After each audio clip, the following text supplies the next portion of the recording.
Today's Local 6 Legal Line features attorneys from the Bryant Law Center, Paducah and Louisville. Just a couple of them. They've got plenty down there, but more specifically, Mark Bryant here in the middle, Emily Roark directly to my far left. And we are taking your questions regarding criminal defense and divorce. What's the number? It's right there on the screen, 1-888-208-6946. Give us a call. We'll get you an answer here in just the next few minutes. Now, Mark, we do have a question here, and I'm not sure who needs to take this one, but this regards something that we have seen in the news periodically over the last few years, and it involves distracted driving. If someone is driving a truck or a car and they're found to be distracted while driving, more specifically looking at a cell phone, can they be charged? Yeah, let me tell you, Dave, I know you know this because you and I both been around Paducah a pretty good while, but many years ago I was Commonwealth's attorney in Paducah, and so I've had a lot of experience with that. In fact, one of the first cases ever of murder by a vehicle was tried right in McCracken Circuit Court, and I was second chair to Albert Jones when that happened years ago.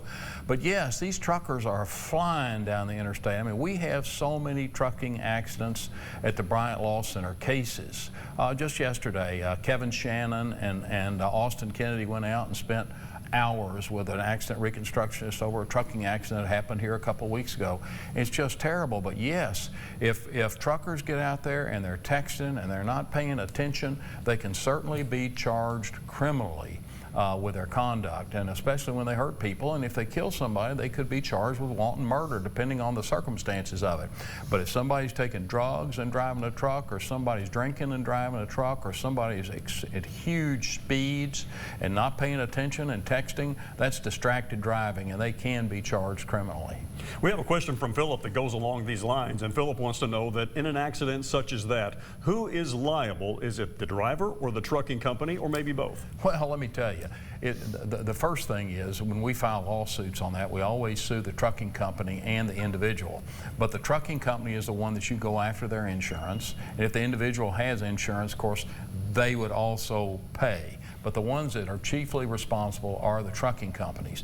And so many of these trucks only have $1 million worth of insurance, and that used to be a heck of a lot of money. Still a heck of a lot of money, but it's not what it used to be. We see accidents with trucks involved now where there may be $1 million in medical expenses that somebody has when they're flown off to Vanderbilt or flown off to Evansville.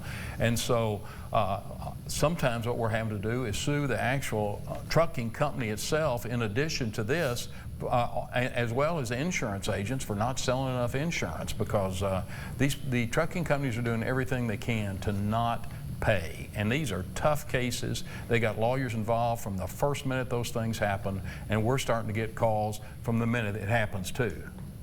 Well, we are running short on time on this segment, but good news is we have part 2 coming up here shortly, answering your questions regarding divorce and criminal defense. The number's right down there at 1-888-208-6946.